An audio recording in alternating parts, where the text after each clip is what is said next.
Oke, selamat pagi. Terima kasih sudah mengikuti video-video dari tutorial yang saya buat.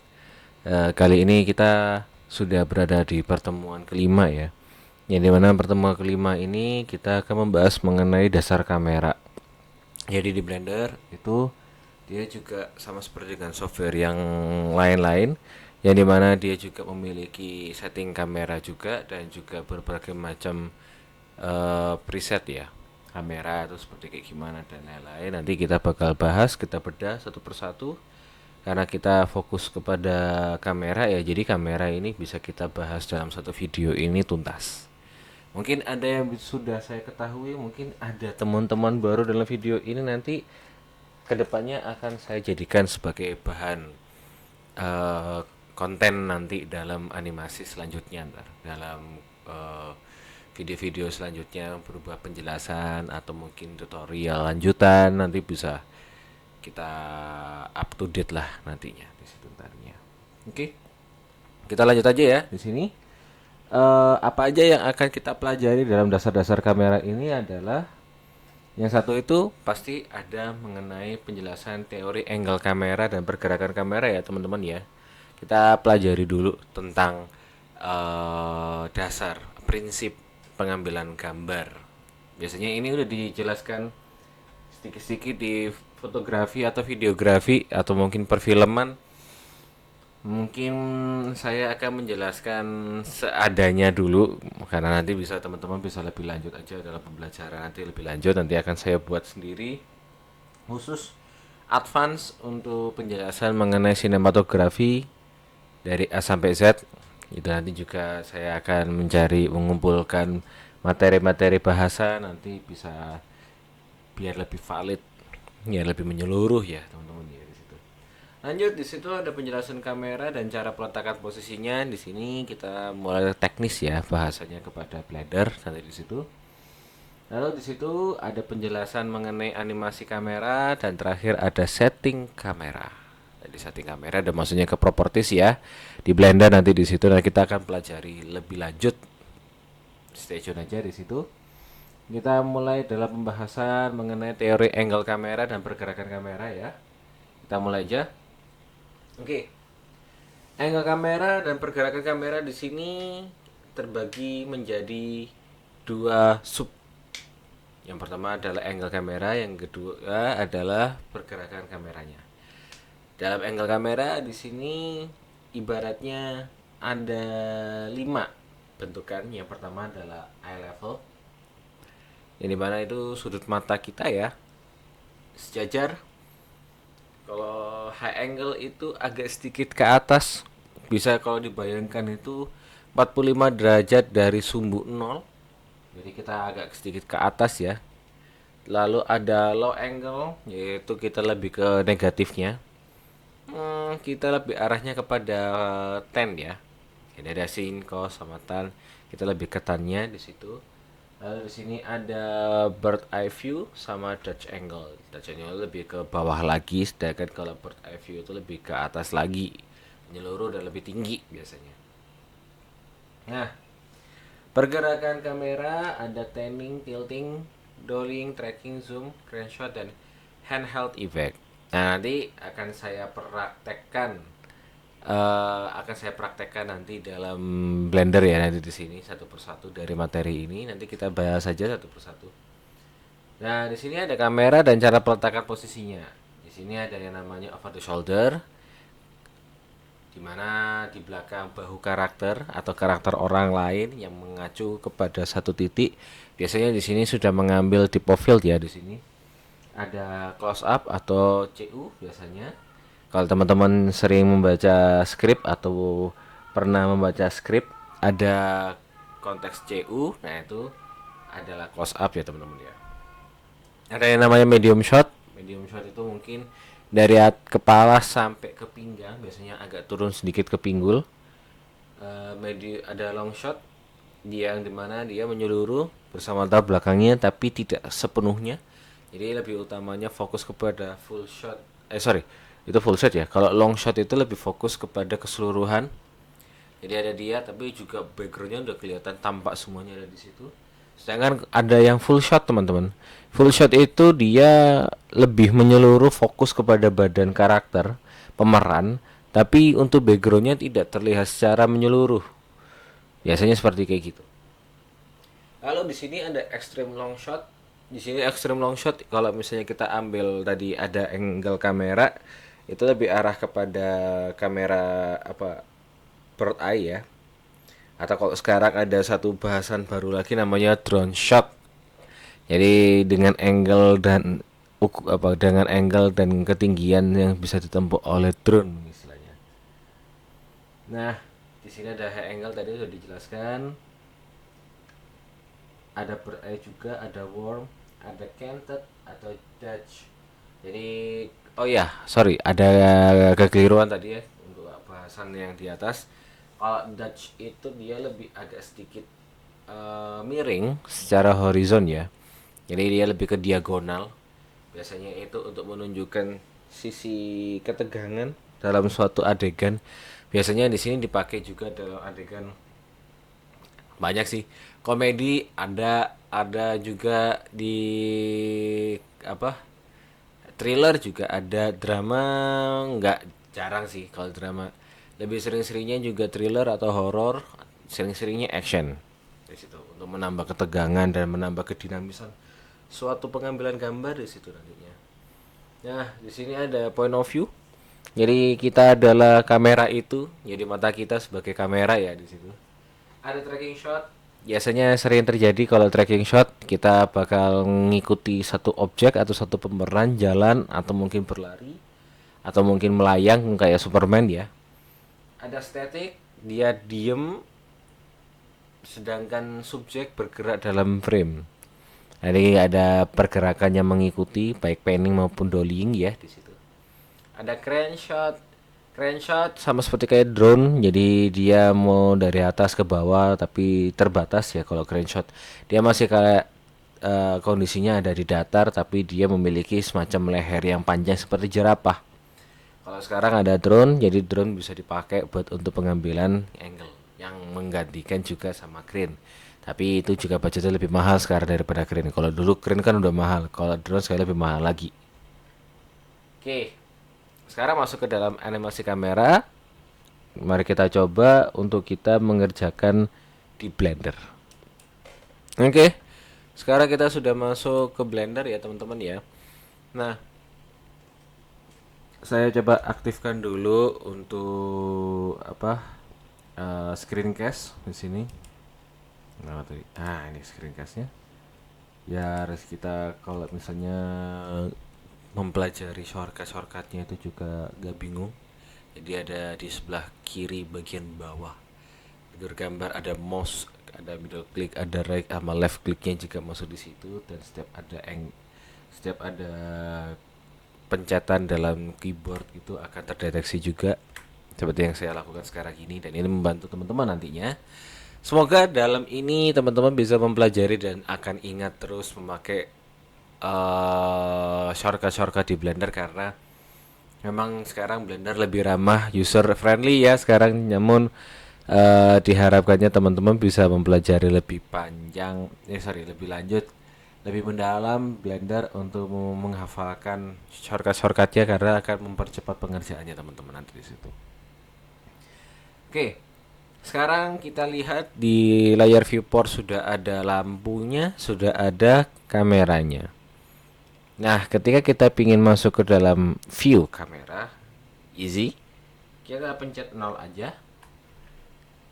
Otomatis kita sudah masuk ke tampilan kamera. Kita pencet 0 lagi, kita lepas, akan kembali kepada tampilan di luar dari kamera. Sedangkan kita pencet 0 lagi, masuk ke dalam kamera atau in frame di kamera. Di sini subjek kita pakai adalah kotak, kita nggak perlu yang lain-lain karena kita juga tidak membutuhkan yang muluk-muluk ya. Yang jelas kita di sini akan mempelajari banyak hal terkait dengan shot. Ya, mari kita terapkan akan yang namanya shot tersebut. Oke, sekarang saya akan mencoba untuk memberikan pecahan Maksudnya kayak kita belah menjadi dua viewport ya, seperti kayak gini. Dengan caranya tadi klik kanan di tepi seperti kayak gini, lalu klik vertical split, lalu kita sesuaikan sesuai yang kita mau garis-garisnya, lalu kita klik left click, left click. Maka muncul seperti kayak gini. Dan don't worry, dua viewport ini akan memiliki settingnya yang berbeda-beda. Jadi ada yang satu memang buat untuk melihat, yang satu adalah untuk mengatur. Dan ini akan sering terjadi kita pakai nanti di situ. Oke, sekarang aku masuk ke dalam tahapan mengatur dulu kameranya. Untuk mengatur kamera sama seperti kita menggerakkan atau mentransformasi objek di sini, karena kamera di sini juga berlaku sebagai objek. Maka dari itu kita bisa menggunakan G, R, dan S untuk kita mentransformasi objek yang kita mau. Sedangkan dalam Blender ini kita juga bisa loh untuk membuat objek itu kembali ke posisi semula standarnya bagaimana. Dan ternyata yang disetting sama Blender di awal-awal kita tampil di sini itu ternyata bukan settingan utamanya atau settingan awalnya, melainkan sudah tersetting di Blender. Nah, untuk kita kembali kepada settingan atau kembali kepada pose awalnya atau kepada arahan awalnya, posisi awalnya, kita bisa memencet Alt, bisa R, bisa G, atau kita kembali ya di situ, atau kita bisa mencet S, yang dimana kita akan kembali untuk scale-nya semula seperti awal-awal. Nah, karena kita memang perlu untuk mengembalikan posisi kamera secara rotasi ya, maka dari itu saya tadi pencet R dan sudah terjadi di sini. Lalu saya menginginkan kamera ini memang sejajar menghadap ke kotak. Kita pencet aja di sini, pencet R. Lalu kita pencet Z di sini, kita klik 90. Oke. Oke. Kalau mau diperiksa bisa kalian periksa di sini. Terlihat kalau misalnya posisinya kamera ini memiliki panah segitiga di atas seperti kayak gini, menunjukkan posisinya dia udah sejajar ke depan. Sedangkan kalau sebaliknya mungkin kamera Anda terbalik 180 derajat, maka dari itu diperbaiki segera. Unless memang kalau teman-teman memang mensengajakan untuk posisinya seperti kayak gitu, monggo silakan. Tapi karena kita mencoba untuk kamera ini hadapnya normal, maka panah itu kamera itu harus ada di atas ya. Jadi bisa dicek lagi di situ. Lalu saya mengatur kameranya pas di sumbu X seperti kayak gini. Kita pastikan untuk semuanya ada di tengah. Kapan kita bisa zoom? Taruh di sini. Nah, atau teman-teman bisa pakai cara kayak gini boleh. Kita pencet Alt G, otomatis dia di tengah di titik 0 langsung, dan otomatis dia ada di posisi pas semua, presisi baik X, Y maupun Z, karena dia kembali kepada sumbu 0. Lalu saya pencet R dan pencet 90 tadi ya, karena kamu gak perlu untuk saya pencet X dan sebagainya, karena kita memang mengambil sumbu Y sebagai sumbu hadapnya kita di situ. Lalu kita pencet kamera seperti kayak gini. Nah, ini menunjukkan bahwasanya transformasi kamera pun kita setting juga dengan menggunakan yang sudah kita omongkan tadi. Oke, sekarang kita membahas mengenai eye level. Nah, yang Anda lihat di tampilan sekarang ini adalah eye level, teman-teman. Ini adalah eye level. Eye level kurang lebih nanti akan seperti kayak gini. Nah, sekarang saya akan memberikan contoh seperti apa high level itu. Maka dari itu saya akan menduplikat kameranya dengan cara memencet Shift D dalam kondisi satu objek sudah terseleksi, yaitu adalah kamera. Oke. Lalu saya klik di sini, saya taruh posisinya ada di sini. Lalu saya putarkan sesuai dengan angle kamera tersebut. Lalu saya pencet Shift 0 untuk berpindah view dari view-nya kamera seperti awal. Sekarang saya berpindah dengan yang saya seleksikan. Kita pencet Ctrl, kita pencet 0. Otomatis dia akan berpindah. Oh ya, untuk informasi teman-teman, Baiknya kalau misalnya mau berpindah kamera, teman-teman hanya berpindahnya langsung ke kursornya di sebelah sini. Biar kenapa? Biar nanti kalau misalnya berpindah, dia berpindahnya cuma di satu tempat aja dari sini. Misal katakanlah aku ingin masuk di sini, nah otomatis dia masih ada di sini. Tapi ketika saya klik, nah dia cuma berhentinya ada di situ, tapi dia tidak ngikut karena ini adalah viewport awal dan viewport kedua biasanya mengikuti. Nah, insya Allah aman sih seperti kayak gini. Oke, ini adalah high angle teman-teman. Kurang lebih ini nggak mesti presisi ya, tapi kurang lebih kalau dalam gambaran matematik ini udah mendekati atau mengarah kepada 45 derajat dari eye level yang ada di sini. Sedangkan kalau misalnya low angle itu adalah sebaliknya. Kalau angle saya coba klik di sini. Oke, saya taruh di sini. Lalu saya pencet Ctrl 0 di sini. Oke. Saya atur dan voila. Anda mendapatkan yang namanya low angle. Oke. Sekarang kita lebih tinggi lagi. Namanya adalah bird eye level. Oke. Bird eye level kurang lebih seperti kayak gini, teman-teman. Nah, ini adalah bird eye level ada di situ. Sedangkan kalau misalnya saya kasih di sini nanti akan saya kasih keterangan ya teman-teman ya. Ini baru namanya warm eye level. Nah, sedangkan kalau misalnya saya coba untuk kasih satu titik lagi di sini.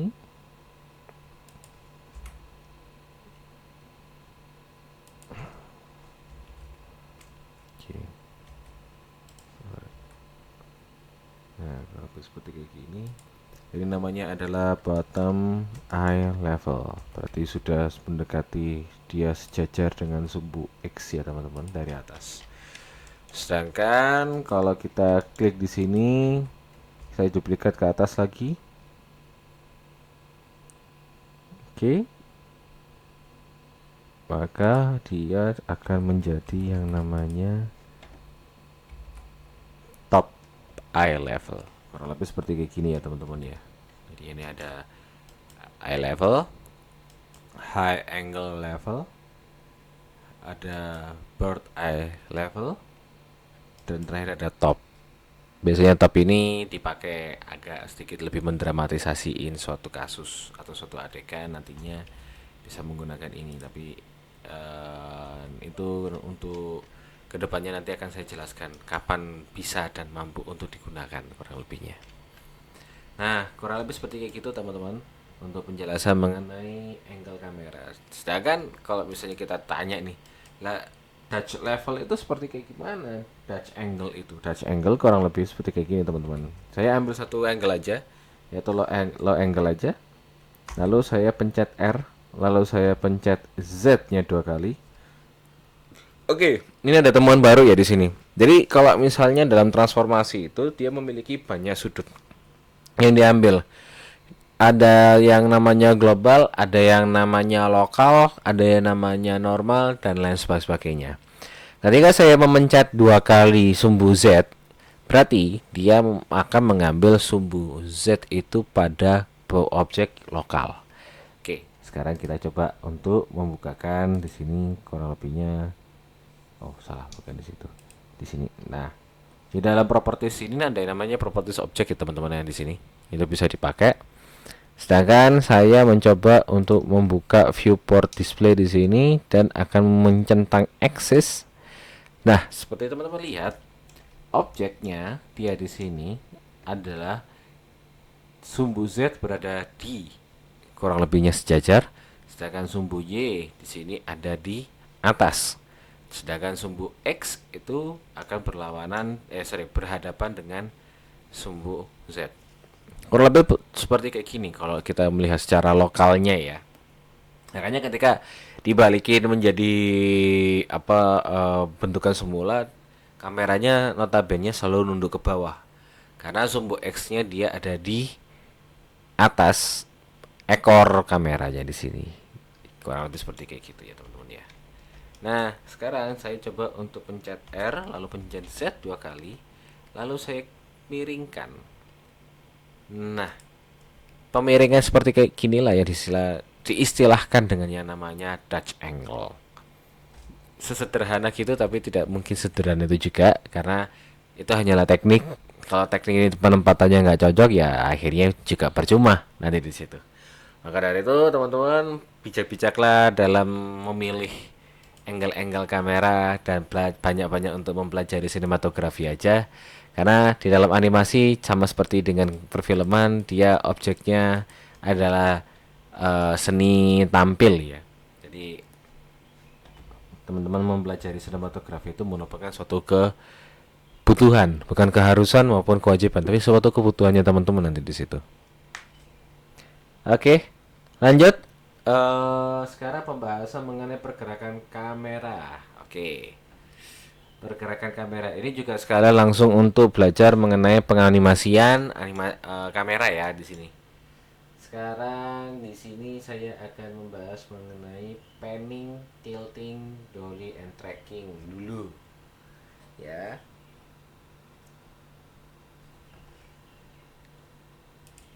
Oke, kita mulai sorry. Kita mulai dari panning dulu ya. Jadi panning itu ibaratnya kita menoleh dari kiri ke kanan atau kanan ke kiri itu terserah dari kebutuhannya. Nah, kita lebih mudahnya ya kalau dalam kamera dalam penganimasiannya kita akan mulai masuk ke dalam tab animation itu lebih mudah karena kita sudah mempelajari cara menganimasikannya dengan tab animation, maka kita klik di sini animation. Maka nanti akan tampil di situ setting-settingan yang ada di kebutuhan yang ada di animasi ya. Terus jangan lupa untuk diklik di sini dropsheet berubah menjadi action editor. Oke, lalu kita pencet di sini new dan kita tulis di sini sebagai panning. Ya. Jangan lupa kita di sini setting untuk action key setnya. Kita main aman di sini location, rotation, and scale. Apabila teman-teman tidak membutuhkan, bisa mencari yang lain-lain seperti location and rotation. Mungkin kita nggak butuh scale ya, karena scale juga kayak ukurannya udah mutlak lah di situ. Tapi kalau dari saya pribadi, saya lebih prefer untuk memakai location, rotation, and scale karena nanti biar semuanya kekumpul di situ. Oke. Lalu di sini saya menyalakan auto keying ya.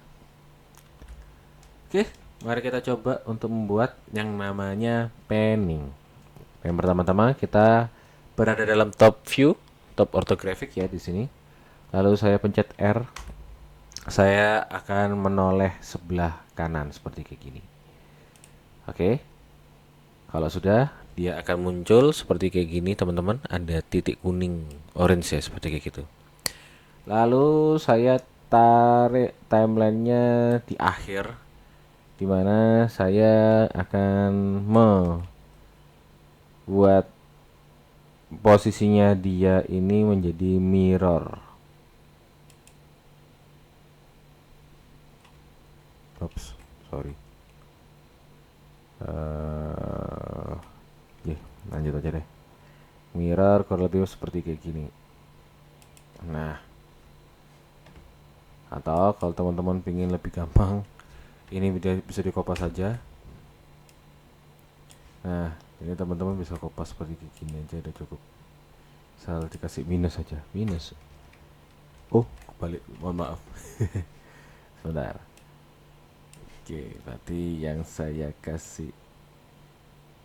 Oh bener nih harusnya. Oh gitu ya, ya udah gini aja deh. Oke. Jadi teman-teman kalau misalnya kepingin untuk tampilannya berbeda-beda gitu, nanti teman-teman bisa melakukan hal yang seperti yang tak lakuin. Jadi kita ambil aja koordinat di awal, kita tambahkan minus, maka dia akan berubah menjadi minus. Cuman saya baru ingat di sini kalau misalnya sumbunya dia itu kan sumbu masih dalam konteksnya belum minus ya. Jadi terhitungnya dia harus ditambah-tambahin. Jadi misal katakanlah di sini ada sekitar 59 atau 60 lah gitu ya, katakanlah di sini saya tuliskan di sini 60 60 60. Ya kurang lebih dia saya tambahkan jadi 60 lagi, kurang lebih jadi di sini dia menjadi 120. Nah, dia udah kekunci dan pasti bakal presisi ya. Nah, kalau misalnya timelinenya di sini kurang tepat ya sesuai yang kita mau, di sini kita bisa drag aja kami titiknya di sini dengan mencet key. Lalu kita tumpuk titik keyframe-nya yang lama. Kurang lebih seperti kayak gitu. Oke, sebentar. Nah, kurang lebih seperti kayak gitu. Otomatis ketika saya play di sini, kalau misalnya kita lihat di tampilan di samping kiri, saya coba perbesar di sini, maka tampilannya dia seperti kayak gini, pergerakan kameranya. Ini namanya adalah panning, teman-teman. Ini adalah panning. Nah, kecepatan kameranya pun juga bisa ngikutin sesuai dengan kemauannya kita, dengan kita klik untuk frame yang mau kita maju mundurin. Lalu kita pencet G, kita coba taruh di sini ke 50. Oke. Kita geser lagi di sini 50. Kita play, maka dia akan langsung bergerak cepat, lebih cepat daripada sebelumnya. Nah, ketika kita kembali sesuai dengan yang ada di posisi awal, maka dia akan melambat, lebih lambat daripada yang tadi, gitu kan ya. Namanya adalah panning, teman-teman. Next, lanjut kita simpen. Kalau misalnya kita mau nyimpen gerakan animasi di sini, kita klik di sini sampai pada titik dimana tamengnya itu ada centang verified gitu kan ya. Lalu kita pencet close di sini karena kita udah selesai, di unlink dulu. Tapi sebelumnya kita balikan dulu posisinya.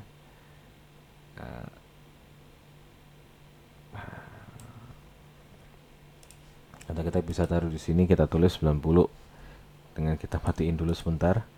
Di sini kita tulis dulu ini 90.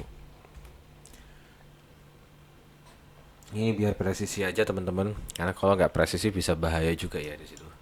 Lalu kita akan mempelajari yang namanya tilting. Tilting sama seperti kayak panning, cuman dia naik ke atas ke bawah. Jadi danga apa ya? Menengadah ke atas dan menunduk. Nah, itu bahasa Indonesianya. Kalau bahasa Jawanya itu danga ambek dengkluk. Nah, kurang lebih seperti kayak gitu. Itu namanya tilting, teman-teman. Oke, saya ngambil di sini koordinat yang saya pakai kurang lebih adalah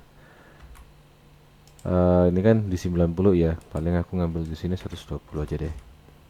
Nah, di sini saya balik ke sini, lalu saya pencet di sini. Nah, karena gerakannya tadi belum ke deteksi ya teman-teman, kita cuma pencet I aja langsung dia insert keyframe.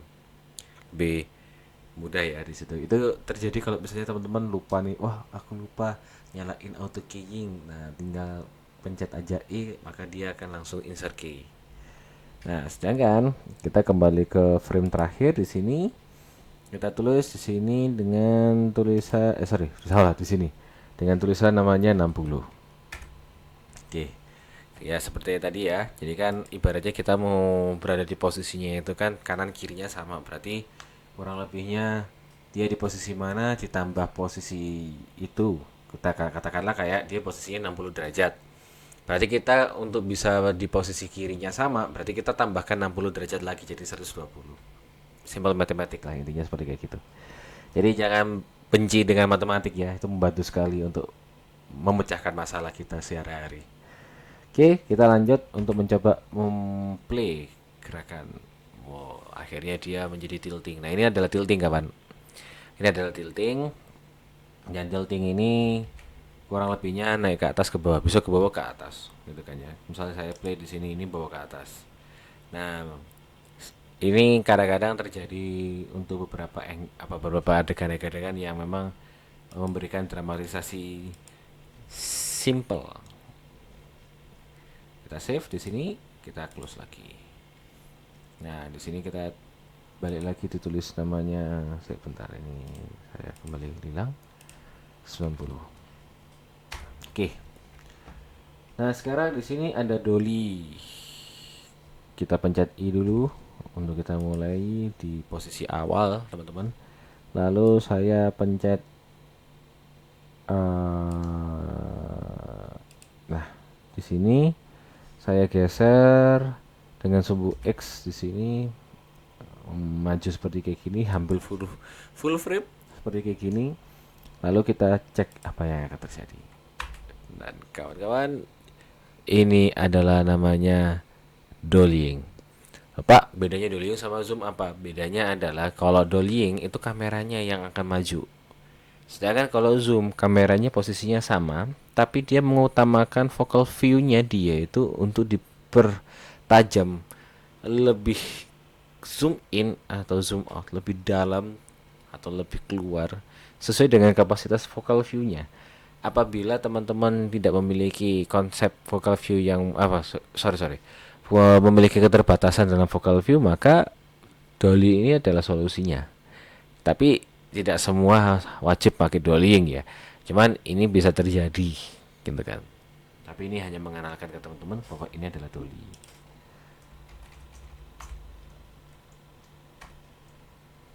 Oke, jelas Pak di sini. Oke, kita berhentikan dan next. Lanjut. Kita masuk ke dalam tracking. Nah, ini menarik nih tracking. Jadi tracking di sini ibaratnya saya ngasih animasi di sini. Lalu saya klik di sini untuk lebih presisi kepada timelinenya itu, garis timelinenya berada di keyframe, berada di frame 250 ya. Lalu saya geser ke sini kurang lebih di titik di sini ya teman-teman ya. Sedangkan saya juga akan menganimasikannya dia juga di sini. Lalu saya pencet 250 untuk menunjukkan frame-nya juga sama di situ. Lalu saya geser.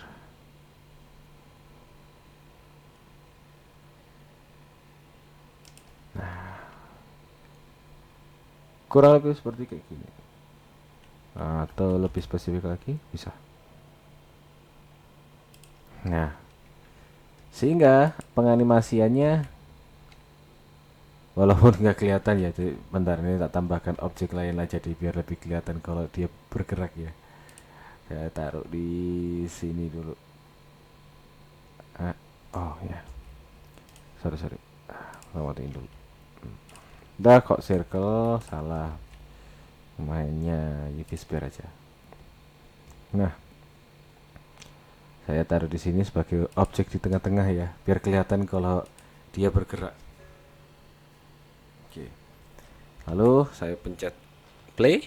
Nah, ini yang terjadi. Jadi ini adalah tracking teman-teman. Kurang lebih tracking seperti kayak gini. Nah, oke. Ini adalah tracking.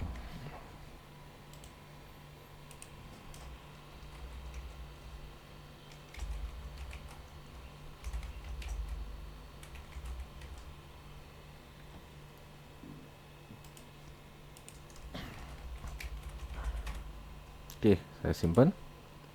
Ini juga saya simpan. Nah, saya close. Dan saya close juga karena udah cukup untuk memberikan keterangannya. Nah, sekarang di sini saya juga ngasih nih, di sini ada objek biar jadi background lah ya, biar tahu kalau ini gerak atau enggak gitu kan ya. Nah, sedangkan kalau untuk zoom di Blender kita pakai apa? Kita masuk ke properties di sini, kita klik di sini ada kamera. Focal length itu menjadi suatu alat buat kita melakukan zoom in dan zoom out. Di sini kita ada 50 mm ya. Kita klik di sini ada titik putih abu-abu gini. Itu namanya adalah titik untuk menanda ini harus dianimate. Gitu ya. Nah, sedangkan ketika teman-teman tarik di sini, teman-teman di sini ngetik kurang lebihnya 100 dan kita klik lagi di sini. Otomatis Yang terjadi apa teman-teman? Wah, kurang lebih seperti kayak gitu ya teman-teman ya. Nah, sekarang bedanya apa Pak antara apa? Antara hasil dari Dolly dengan hasil dari Zoom, ya kan ya, seperti kayak gitu ya. Let's assume this is adalah kamera yang ini saya matikan dulu kamera. Oops, sorry. Ini harusnya stay di sini dulu dia. Nah, nah baru saya kunci. Gitu kan. Oke. Kalau Dolly dia kurang lebih gini. Nah, objeknya dia itu masih objek yang terlihatnya masih ada dimensinya. Ada dimensi kotaknya itu masih ada. Sedangkan kalau misalnya kita memakai yang namanya apa zoom, objeknya dia itu tidak memberikan dimensi. Nah, terlihatnya dari mana backgroundnya? Kalau tadi kan backgroundnya kan juga ikutan agak sedikit besar dan sosoknya kotaknya juga lebih distorsi dikit gitu kan ya. Kalau sedangkan kalau di sini enggak, jadi kayak flat aja gitu. Nah, flatnya itu loh, flattinessnya itu yang membedakan. Oke, lanjut. Ada crane shot. Jadi crane shot itu kurang lebihnya kayak gini teman-teman. Kita pakai suatu alat ya, pakai curve di sini. Kita bikin namanya jalur jalur apa namanya jalur kamera. Kita bikin jalur kamera di sini. Nah, kita di sini memutarkan ke 180 derajat. Atau kalau misalnya teman-teman nggak tahu kenapa aku harus diputar, maka saya akan memberikan pertanda di sini. Saya maaf, ini saya kasih titik normal, maka di sini ada garis bahwasanya posisinya harus sesuai dengan panah gitu kan ya. Nah, maka dari itu harus dipelajari lebih detail lagi. Dari gini-gini, ini gini, nah ini gini. Saya berikan tracking ya, kurang lebih seperti kayak gini teman-teman. Terakhir trackingnya seperti kayak gini. Nah, oke, lalu saya di posisi yang dimana sesuai dengan titik awalnya dia juga ya. Ini saya kasih duplikat aja biar lebih gampang, biar teman-teman nanti bisa nggak bingung harus nata-nata. Saya juga biar gak bingung kalau saya harus cari dulu. Jadi saya klik ke kursor. Nah,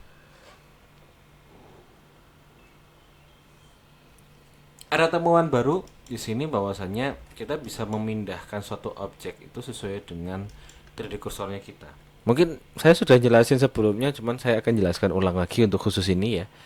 Jadi kita bisa nentuin, misal katakanlah aku ingin nentukan kursornya dia di world origin. Langsung dia kembali di sini. Sedangkan saya kepingin objek itu berada di kursor 3D ini, maka kita klik di sini. Nah, otomatis kan ya di situ. Nah, di sini juga kita akan belajar mengenai parent ya. Jadi objek ini bisa di parent. Kemarin juga sudah belajar sedikit-sedikit tentang parent juga. Tapi kita belajar lagi tentang parent. Tapi di sini parentnya bukan parent menggunakan Ctrl P ya di sini, tapi parent menggunakan modifier. Maka dari itu teman-teman kita mencoba memakai modifier di sini dengan caranya kita klik ada object constraint. Lalu di sini kita lebih masuk kepada follow path. Kita klik di sini dengan menggunakan north path yang otomatis dia berada di atas ya. Nah, selalu di sini kita bisa menggunakan namanya fixed position sama curve radius dan bisa dengan menggunakan follow track. Follow track berarti dia bisa berada di posisi yang kita mau. Nah, kita bisa nata-nata lah kurang lebihnya. Jadi bisa dia di X atau dia di Z. Ya, sorry. Nah, karena kita butuhnya dia di minus X ya ternyata ya. Kalau tadi kan X kan dia nggak gini kan. Ya, kita butuhnya di minus X. Nah, kita sekarang masuk ke posisi kameranya dia. Nah, saya akan membuat animasinya di offset vektornya. Saya klik di sini sebagai frame-nya di satu ya, sorry. Frame-nya di satu, lalu saya klik di sini. Lalu saya ketik 250 di sini untuk kita geser saja biar lebih presisi. Nah, kurang lebih segini aja deh. Gitu kan. Nah, coba kita kasih di sini ada penambahan objek lah biar lebih imersif ya. Nah, kurang lebih seperti kayak gini. Kayak jadinya kayak apa? Jadinya kayak kita apa ya? View kalau nggak viewnya apa?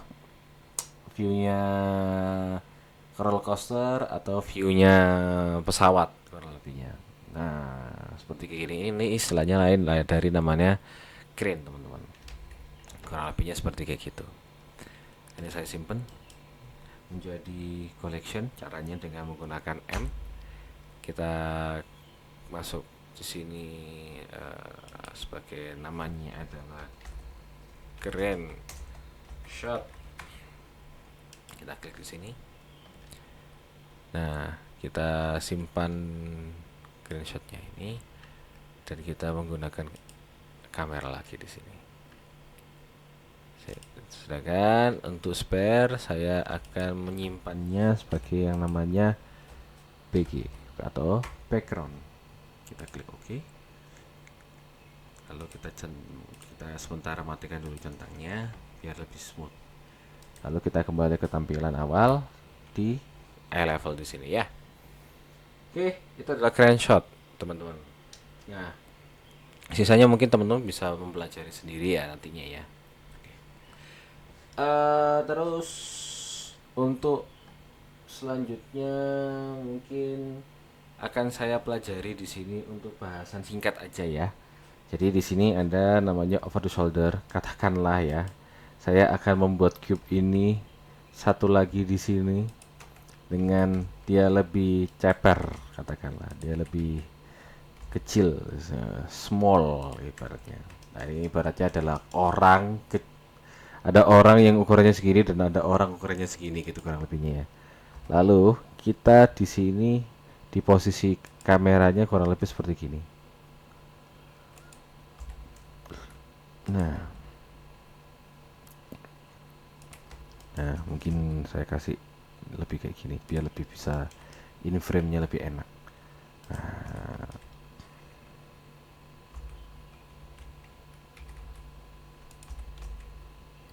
Nah, konsep ini namanya over the shoulder shot.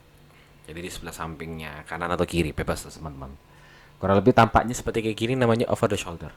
Oke. Okay? Sedangkan kalau misalnya teman-teman bahas mengenai uh, apa masa mengenai ini ya, mengenai close up itu kurang lebihnya yang kita temui itu seperti ini. Ini saya double aja deh. Nah, ini lebih enak daripada bingung saya. Nah, oh sorry. Nah, close up kurang lebih seperti kayak gini teman-teman. Ini namanya close up. Katakanlah ini adalah kepalanya dan kepalanya itu full. Sedangkan kalau misalnya kita mau medium close up, nah ini namanya medium close up. Jadi kelihatan sebagian atau separuh dari badannya dia.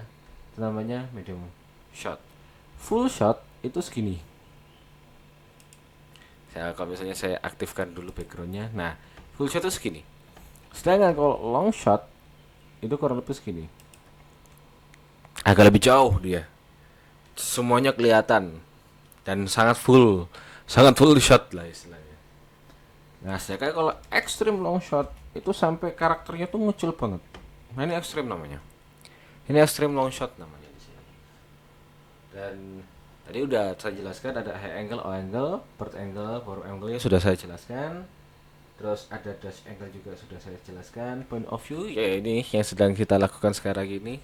Lebih tepatnya kalau misalnya nih kita menjadi karakter yang kotak kecil ya. Ya mungkin nanti kita berhadapan matanya mungkin seperti kayak gini teman-teman. Nah, nah kurang lebih seperti kayak gini. Kita sebagai pandangan kotak yang lebih ramping daripada kotak yang lebih besar lah. Tracking shot sudah saya jelaskan tadi. Sama static, ya static mah dia nggak ngapa-ngapain, orangnya ngapa-ngapain tapi kameranya nggak ngapa-ngapain. Crane shot sudah saya jelaskan di situ. Oke. Dan oke-nya lagi, kalau misalnya dari Blender ini dia mengalami banyak perkembangan sehingga dia di settingannya ada banyak banget settingannya. Jadi ada lens ini bisa kita atur, jadi focal lensnya juga bisa kita atur. Ini ibaratnya shift ya. Jadi shiftingnya, jadi kameramu bisa dibuat miring seperti kayak gini. Cuman aku nggak tahu sih ada orang yang pakai ini gak di dalam dalam pemakaiannya dia, karena ini terlalu ribet banget, karena kesannya hampir sama seperti kayak kita geserin pakai sumbunya sih. Nah, sih, bener kan? Gitu kan. Nah, gitu loh. Tapi mungkin kalau India lebih lebih kayak bisa geser ya. Geser kanan kirinya dia itu lebih presisi. Jadi aman-aman aja. Sedangkan kalau kita misalnya kita pakai geser kayak gini kayak dimensinya dia itu lebih kelihatan aja. Bebas. Ini bebas pemakaiannya. Shift X sama Y juga sama. Misal katakanlah kamu bikin kamera tiba-tiba dia berhenti di sini lebih dramatis, nah itu bisa kita pakai di situ. Kalau clip start dia lebih arah kepada dia pemulaian apa pandangannya dia. Ini jaraknya dia. Jadi clip startnya dia 0,1 meter berarti sekitar ada 10 desimeter ya kan? Karena kalau 1 senti kan 0,01 ya kalau nggak salah ya gitu. Jadi 1 desimeter, sorry, bukan 10 desimeter, 1 desimeter. 1 desimeter atau sama dengan 10 senti. Jadi jaraknya dia itu kurang lebih ada 10 senti yang akan terdeteksi. Di bawah dari itu dia akan nggak terlihat. Kalau misalnya saya atur di sini, maka apa kotak-kotak rampingnya akan menghilang, lihatlah. Nah, sedangkan ketika saya taruh di sini 13,4 meter, maka kameranya ini akan membelah seperti kayak gini. Gitu kan. Nah, sedangkan N juga sama. Sering-seringnya N itu akan dibuat lebih banyak sampai 5.000 kalau settinganku. Jadi bener-bener gak ada batas lah intinya. Nah, depth of field itu ada sendiri settingannya, tapi intinya kita bisa memberikan efek blur pada belakang atau di background gitu seakan-akan lebih cinematic ada di situ. Dan ada settingan-settingannya di sini, nanti bisa kita bahas di lain waktu aja untuk lebih detail masalah kamera. Sedangkan kamera di sini ada preset yang bisa kita pakai. Kalau saya mungkin agak lebih sering-seringnya Blackmagic Pocket N Studio karena dia lebih sinematik aja sih rasanya. Tapi teman-teman bisa pakai yang lain-lain sesama kebutuhan. Jadi nggak mesti harus harus Blackmagic Pocket M Studio, itu preferensi saya saja. Setelah saya pelajari kok kayaknya yang ini lebih bagus ya gitu kan. Tapi bisa teman-teman bisa feel free untuk pakai lah. Kamera juga pakai settingan Blender biasa juga nggak apa-apa juga. Teman-teman mau bikin sendiri juga tidak bermasalah. Ya, teman-teman bisa ngatur-ngatur sendiri juga nggak ada masalah. Aman-aman di situ. Gitu loh. Ada save area di sini. Biasanya save area kalau misalnya kayak klik di sini dia ada garis titik-titik di sini. Kalau misalnya lebih dari sini nanti jadinya off frame. Ada background image, itu biasanya kita bisa ngasihin gambar sebagai sebagai perantara. Kalau kita mau naruh background di situ kita bisa naruhnya apa aja di situ, aman. Jadi kalau misalnya saya kasih gambar di sini, kita coba open, kita buka di sini, kita taruh di sini ada theme icon, di sini kita open image, maka gambarnya akan muncul seperti kayak gini teman-teman. Tapi ini tidak masuk ke dalam render teman-teman. Jadi settingannya ada sendiri ntarnya. Sayangnya di situ sih. Ya kalau mau di render ya memang harus ada settingannya sendiri, atau kalau enggak ya munculkan aja gambarnya langsung di situ, aman. Gitu kurang lebihnya. Ada viewport display.